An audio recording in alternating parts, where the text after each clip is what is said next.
This is Matthew Kratters, Bitcoin University.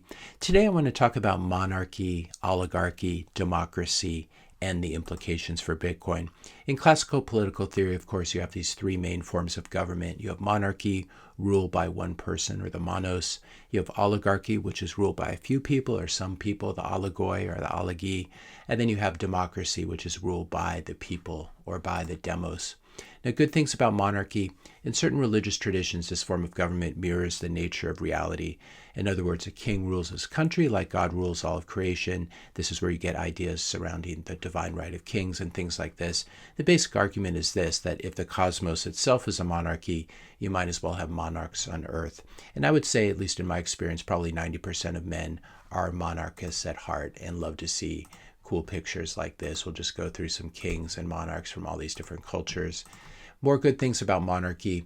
A wise king recognizes that if he rapes and pillages his country, it's not going to be a good thing for his children and grandchildren who will inherit the kingdom. It's this example of who takes better care of a house, the owner or a renter. And in this way, the king is like the long-term owner of a house. Whereas when you have democracy and politicians coming and going, it's more like people are just renting the system. This is by contrast, democratically elected politicians. They've got 4 years to grab as much money and power and stuff as they can. In other words, they end up often raping and pillaging the system.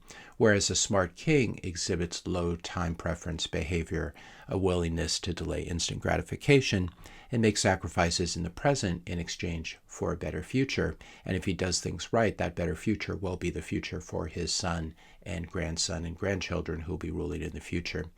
Now, what does failure mode for monarchy look like? It looks like this. The king is inbred, stupid, dissipated, evil, has high time preference behavior, I should have said there. And then you have this problem of succession. The king dies without an heir. One brother murders the other brother. The uncle murders the nephew. You have endless court intrigues and murders. The king is a noble man, but his son is a loser and degenerate because he grew up with too much wine and women. If you read history, you see stories like this all the time, and this is one of the main failure modes for monarchies. If you're finding this video interesting so far, just pause really briefly here to ask you to help to support my weird musings on this channel. Hit the subscribe button, that does really help. Leave a like, leave a comment, question, suggestion for a future video, and share this video with a friend or family member. Now, what are some good things about democracy? Everybody feels that they have a voice. We're all in this together and can change the world, this sort of mentality. Also, the promise of less violence. If you're mad at a politician, you can vote him out instead of having to shoot him. If you don't like your king, you often have to take him out with physical violence, at least in history. Two modes of democracy. We have direct democracy. This is where the people vote directly on every issue and every law. And my opinion is this only works in very, very small democracies, maybe like ancient Athens. And even then, that broke down pretty badly. And then you have indirect democracy or representative democracy, which is more common in the modern world. This is where the people elect politicians who will hopefully represent them and pass laws that are good for their constituents. Now, what does failure mode look like in a democracy? Failure mode number one, the politicians that you elect, in other words, indirect democracy, the politicians that you elect may pretend to be representing your interests when in reality they're being compensated to represent the interests of big food, big pharma, big war, big tech, big banks, Wall Street, central bankers, intel agencies, other foreign countries like Israel or Ukraine or China. In other words, they're not representing you. Even though you voted for them, they're actually on the payroll and the interest of someone else. For example, you vote for peace candidate Trump because he condemned the Iraq War and made fun of Jeb Bush and his brother for it, but also because Kamala has been endorsed by the original neocon warmonger Dick Cheney. And then what do you end up with? You still end up getting another forever war in the Middle East. Hopefully this doesn't happen, but it's my guess that this is what's going to happen. More failure modes for democracy. The demos, in other words, the people, is obese, metabolically sick, physically damaged by processed foods and vaccines and toxins, hopped up on too many psychiatric drugs, uneducated, doesn't understand history or economics or actual science. We're talking real science here, not Fauci science. Also in a constant state of anger, whipped up by intel agencies and regime journalists and other social engineers using social media. This is another failure mode for democracy. In other words, the demos, the people, is so sick, maybe stupid, hopefully not, but so sick, out of their minds or indoctrinated that they vote for insane things like more foreign wars that don't benefit them, or they vote to inject other people with things they don't want to be injected with, or they vote to encourage parents to mutilate their children, or to allow creeps into your daughter's restroom. In other words, democracy is only as good as the people voting, and sick people will create a very sick democracy.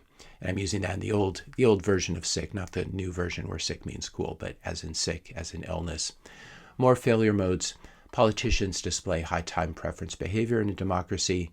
They have to pillage the system while they're still in office because they only get one chance. And if you destroy the country in the process of pillaging, well, you can rationalize that you were doing it to get your wife a nice house or pay for private school for your kids or something like this. Another failure mode for democracy, the majority gets together and exploits or enslaves the minority. 4 out of 5 citizens love democracy, as they say as they beat the 5th citizen to death. More failure mode, 51% of the population votes to steal from the other 49%. This is the famous Tytler or Tytler cycle. And the famous quote from him, which may or may not actually be from him, is this: "A democracy is always temporary in nature. It simply cannot exist as a permanent form of government. A democracy will continue to exist up until the time that voters discover that they can vote themselves generous gifts from the public treasury." This is this stage we're at in the U.S. right now. From that moment on, the majority always votes for the candidates who promise the most benefits from the public treasury, with the result that every democracy will finally collapse due to loose fiscal policy, which is always followed by a dictatorship. And it remains to be seen whether that part of the prophecy plays out or the proverb plays out. This is Alexander Fraser, Tytler, Lord Woodhouseley, who came up with this, supposedly. And if we take a look, we definitely are at this stage where part of the population is voting themselves huge largesse from the other part of the population, currently $37 trillion in debt, and much, much more when you count entitlements and future spending requirements. Now, the American founding fathers understood both the dangers of monarchs as well as the dangers of direct democracy or too much democracy, or what they would call mob rule. And this is why the American system was set up as an indirect or representative democracy for the most part, with lots of additional structures to try to make sure that the U.S. could never devolve into a direct democracy or a monarchy. We have the 3 branches of government. We have the separation of powers: executive branch, legislative branch, judicial branch. The president is elected directly by the American people, technically by the electors at the Electoral College, but he's pretty much elected directly. And then the House of Representatives is directly elected. But then we have the case of the Senate. Senators were originally indirectly elected by state legislatures until the 17th Amendment in 1913. A lot of things changed for the worse in 1913, including the introduction of the Federal Reserve and the income tax as well. Also, under the U.S. system, each state gets 2 senators, regardless of their population. They can be very small states and still get 2 senators. And these senators have 6-year terms so that they can support more long-term thinking than representatives with short 2-year terms.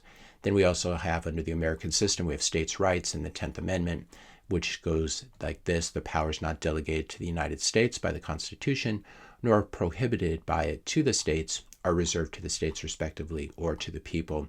This is, again, an effort to make sure that the federal government doesn't begin to function like a monarchy. The American system, as people are fond of pointing out, is not a democracy. It's more of a constitutional republic or a constitutional federal democratic republic. You can come up with various names like this. So that's democracy in a nutshell. And the U.S. is, of course, this hybrid system. It's not a pure democracy. Now let's talk briefly about oligarchy as well. This is the group that I have the least to say about, but some good things about oligarchy. Small groups of smart and competent people can theoretically accomplish more good things than one person or a mob of people, which is not as efficient or competent. So that's a good thing about oligarchy. Failure mode for oligarchy looks like this: your elites or your oligarchs turn out to be elite in name only, but in reality are stupid and or corrupt.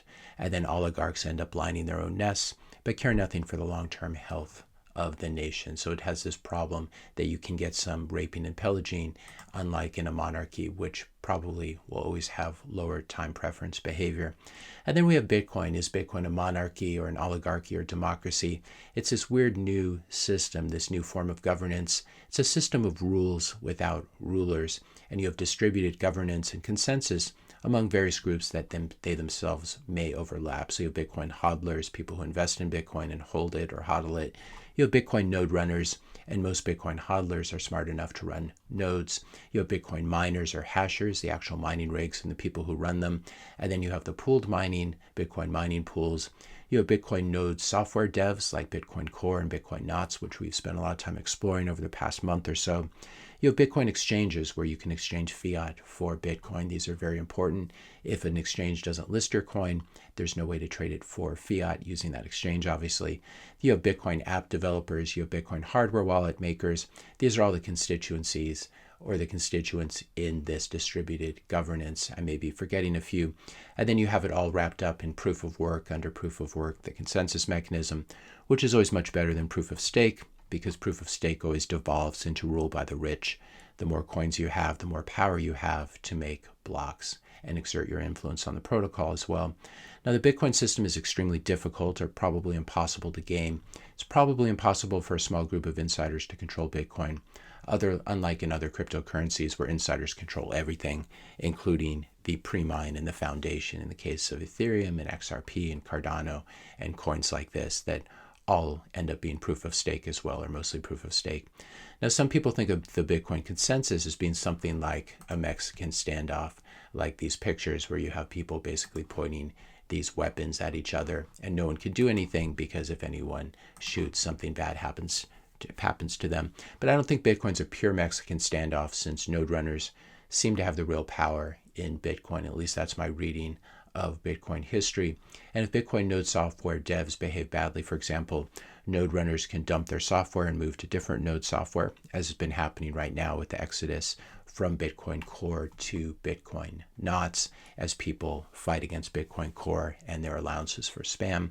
Also, there's another thing nodes can do. If mining pools or miners begin to ignore the wishes of node runners can change the proof of work algorithm from SHA-256 to something else and end up bricking all of the mining rigs, because this is the only thing the mining rigs are good for, is running SHA-256 hashes. So in conclusion, in many ways, Bitcoin offers us a glimpse into a new type of political system, what Eric Kaysen in his excellent book calls crypto sovereignty. That's the name of the book as well. And political monetary sovereignty secured by public-private key cryptography and distributed proof of work. This is what this new political or monetary system looks like. If you add in a few 3D printers that allow you to print up tools of self-defense at will, plus some free speech tools like Nostr, you may actually end up with a brand new and much more robust instantiation of the original U.S. Bill of Rights, American Bill of Rights. And unlike in fiat, in Bitcoin, it's impossible to raid the treasury or print up new money for free for your political allies.